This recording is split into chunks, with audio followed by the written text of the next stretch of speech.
നമ്മൾ ഇതുവരെ റൂട്ട് പറഞ്ഞു. ഇനി next stem. Stem is the principal axis of tree or plant from which buds and shoots are arranged. It is also called bole or trunk. Bole is referred to only lower part of the stem up to a point where the main branches are given off. Bole എന്ന് പറഞ്ഞു കഴിഞ്ഞാൽ എന്താ branches start ചെയ്യുന്ന വരെയുള്ള ആ ഒരു point, ആ ഒരു സ്റ്റെമ്മിൻ്റെ up to that point where the main branches are given off. In some trees, different stems are seen. Long and straight stem or crooked or much branched stems are seen in different trees. That is, in some species having long and straight stem with relatively few branches, and in some species the tree is having more than two stem, that is branched stem, or with more foliage or more branching. And normally the stem is thicker at the base and thinner in the upper portion of the tree. That is tapering, the decrease in diameter of the stem of a tree or of a log from the base upwards. That is called taper. ഒരു ട്രീൻ്റെ ബേസിലെ diameter കൂടുതലായിരിക്കും, മുകളിലോട്ട് പോകുന്തോറും diameter കുറഞ്ഞു കുറഞ്ഞു വരും. ആ ഒരു ഷേപ്പിൽ, ആ ഒരു ഇതാണ് ടാപ്പറിംഗ് എന്ന് പറയുന്നത്. This is due to the wind pressure. അതായത് ട്രീയുടെ ടോപ്പ്, ക്രൗൺ എന്ന് പറയും, ക്രൗണിൽ വരുന്ന വിൻഡ് പ്രഷർ സ്റ്റെമ്മിൻ്റെ ലോവർ പാർട്സിലേക്ക് അല്ലെങ്കിൽ ബേസിലേക്ക് റീഇൻഫോഴ്സ് ചെയ്യുന്നു. അതായത് ട്രീസിൻ്റെ ഒരു വിൻഡിന് ഓപ്പോസിറ്റ് ആയിട്ടുള്ള കൗണ്ടർ ആക്ടിങ് മെക്കാനിസമാണ് ഈ tapering.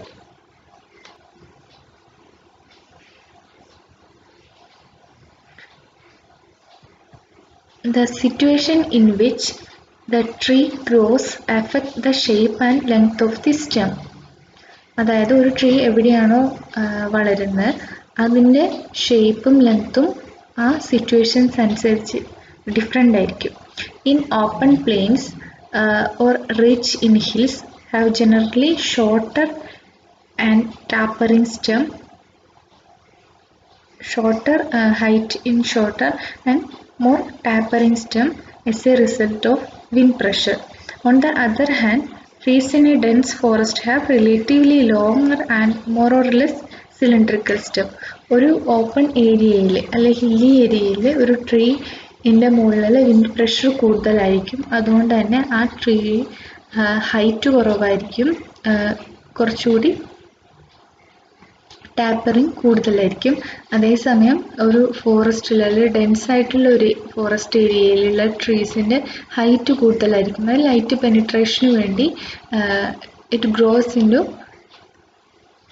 More height and having a cylindrical, more or less cylindrical stem or lower tapering.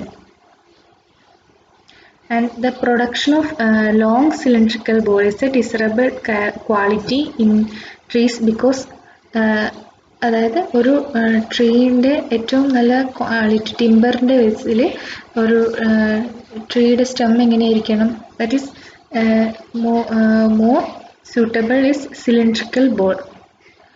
Tapering കുറഞ്ഞ സിലിണ്ടറിക്കൽ ബോൾ അല്ലെങ്കിൽ ക്ലീൻ ബോളാണ് കുറച്ച് ടിമ്പർ പ്രൊഡക്ഷൻ്റെ കേസിൽ കുറച്ചുകൂടി ബെറ്റർ ആയിട്ടുള്ളത്.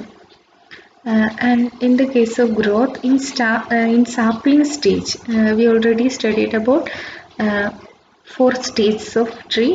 That in sapling stage The thin branches generally cover almost the entire stem, but in the tree stage, the lower branch fall off and resulting in a clean bole. Clean bole എന്ന് പറഞ്ഞു കഴിഞ്ഞാൽ it is defined as the part of the bole that is free of branches. Branching tree സ്റ്റേജിൽ attain ചെയ്യുമ്പോഴത്തേനും അത് maturity സ്റ്റേജിൽ മിക്കവാറും നല്ലൊരു clean ball ആയിട്ടുണ്ടാവും. അത് സ്റ്റെമ്മ് അതിൻ്റെ മോസ്റ്റ് ഹൈറ്റിൽ അറ്റൈൻ ചെയ്തിട്ടുണ്ടാവും. ബ്രാഞ്ചിങ് ഒക്കെ ഏതാണ്ട് സ്റ്റോപ്പ് ആയിട്ടുണ്ടാവും. അപ്പം ഒരു നല്ലൊരു ട്രീ എന്ന് പറഞ്ഞു കഴിഞ്ഞാൽ അതിൻ്റെ സ്റ്റെം ക്ലീൻ ബോൾ ആണെന്ന് പറയാം. സ്ട്രെയിറ്റ് ആയിട്ടുള്ള അത്യാവശ്യം ഹൈറ്റ് ഉള്ള ഒരു stem. But in some cases, in later stage of a tree, in some adverse conditions like drought or fire, the bole again develop small branch that is known as epicormic branch.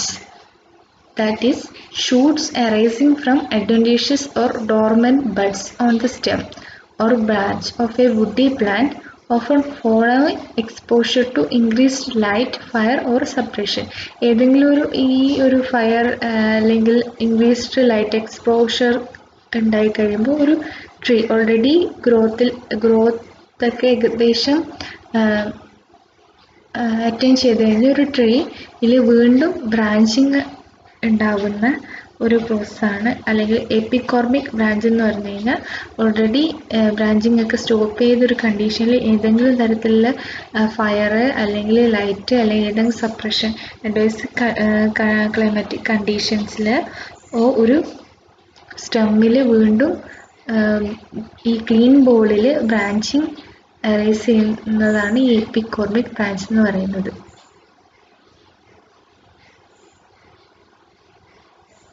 Next is forking. Normally trees is having one main stem, but sometimes they are forked. അതായത് differentiate ചെയ്ത് അതിന് ഒന്നിൽ കൂടുതൽ stem ഉണ്ടായിരിക്കും. It is a bifurcation in the trunk of a tree giving rise to two roughly equal diameter branches. Normally അങ്ങനെ വരുമ്പോൾ equal ഡയമീറ്ററുള്ള രണ്ട് branch പോലെ ആയിരിക്കും മെയിൻ സ്റ്റെം ഡിവൈഡ് ചെയ്യുക. അല്ലാത്ത കേസ് കൊണ്ട് നോർമലി രണ്ടായിട്ടാണ് ഡിവൈഡ് ചെയ്യുന്നത്. This considered not a desirable quality. അതായത് നമ്മൾ ടിമ്പറിൻ്റെ കേസിലാണെങ്കിലും ഏതൊരു വുഡിന് യൂസ് ചെയ്യാൻ പറ്റുന്ന വുഡിന് അതിൻ്റെ ക്വാളിറ്റി കുറയുകയാണ് ചെയ്യുന്നത്. ഇങ്ങനെ ചെയ്യുന്ന സമയത്ത് സ്റ്റെമ്മ് ഡിവൈഡ് ചെയ്യുക എന്ന് പറയുമ്പോൾ അത്രയും നമുക്ക് വോളിയം പ്രൊഡക്ഷൻ കുറഞ്ഞു. The lower portion become waste and one of the stem being easily broken down in the wind storms. അതൊക്കെയാണ് ഫോക്കിംഗ് ഒരു ഡിഫക്റ്റായിട്ടാണ് കാണുന്നത്. Next is buttress. That we already said that buttress is the outgrowth for support. In some species, buttresses are formed in the basal portion of the stem, where the outgrowth form usually vertically above the lateral roots and thus connect the base of the stem with roots. They are generally associated with the absence of long taproot system due to either shallow soil or badly aerated and infertile subsoil.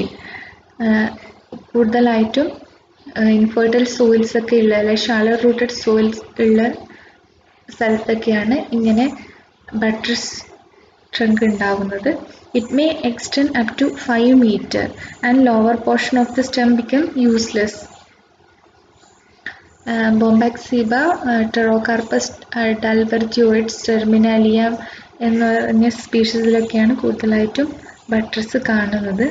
പിന്നെ ബട്ട്രസ്സുള്ള ട്രീസിൻ്റെ felling ഒക്കെ കുറച്ച് ഡിഫിക്കൽട്ടായിരിക്കും, already പറഞ്ഞു. പിന്നെ lower part useless ആയിരിക്കും. എത്രത്തോളം tapering കൂടുന്നോ അത്രയും നമുക്ക് വുഡിൻ്റെ volume നമുക്ക് യൂസ് ചെയ്യാൻ പറ്റാത്ത രീതിയിലായിരിക്കും. Next is fluting. In some species, the lower portion of the stem is characterized by fluting, which is defined as irregular involution and swelling on the ball just above the basal swell. അതായത് ഫ്ലൂട്ടിംഗ് എന്ന് പറയുന്നത് ഈ clean ബോളിൽ വരുന്ന സ്റ്റെമ്മിൽ വരുന്ന irregular involution and swelling രണ്ടും ആവാം. നമ്മൾ കണ്ടിട്ടുണ്ടാകും ചിലപ്പോൾ ഇങ്ങനെ ബൾജ് ചെയ്ത ഒരു റൗണ്ട് ഷേപ്പിൽ സ്പെറിക്കൽ ഷേപ്പിൽ ഇങ്ങനെ ടീക്കിലൊക്കെ കാണാം. ചിലപ്പോൾ കുഴിഞ്ഞും കാണാം, ഇങ്ങനെ പൊങ്ങിയിരിക്കുന്ന കുറേ ഡിഫക്ട്സ് ആണത് കാണാം. ഇത് നമുക്ക് വുഡിൻ്റെ ഒരു ഡിഫക്റ്റ് ആയിട്ടാണ് പറയുന്നത്. It is also decrease the basal volume and considered as a serious defect. ടീക്കിൻ്റെയൊക്കെ കേസിലാണെങ്കിൽ നല്ലൊരു ബോൾ കിട്ടേണ്ട അടുത്ത് ഈ ഒരു ഡിഫക്റ്റ് വന്നു കഴിഞ്ഞാൽ നമുക്ക് അത്രയും ടിമ്പർ ക്വാളിറ്റി കിട്ടില്ല. And the reasons are may be due to insect attack, faulty thinning എന്ന് പറഞ്ഞു കഴിഞ്ഞാൽ നിങ്ങൾക്ക് പഠിക്കാൻ വരുന്നേ ഉള്ളൂ. സിൽവികൾച്ചർ ഓപ്പറേഷൻസ് ആണ് ഇനി. And unsuitable site and epicormic brands, ഇതൊക്കെയാണ് അതിൻ്റെ റീസൺസ് ആയിട്ട് പറയുന്നത്.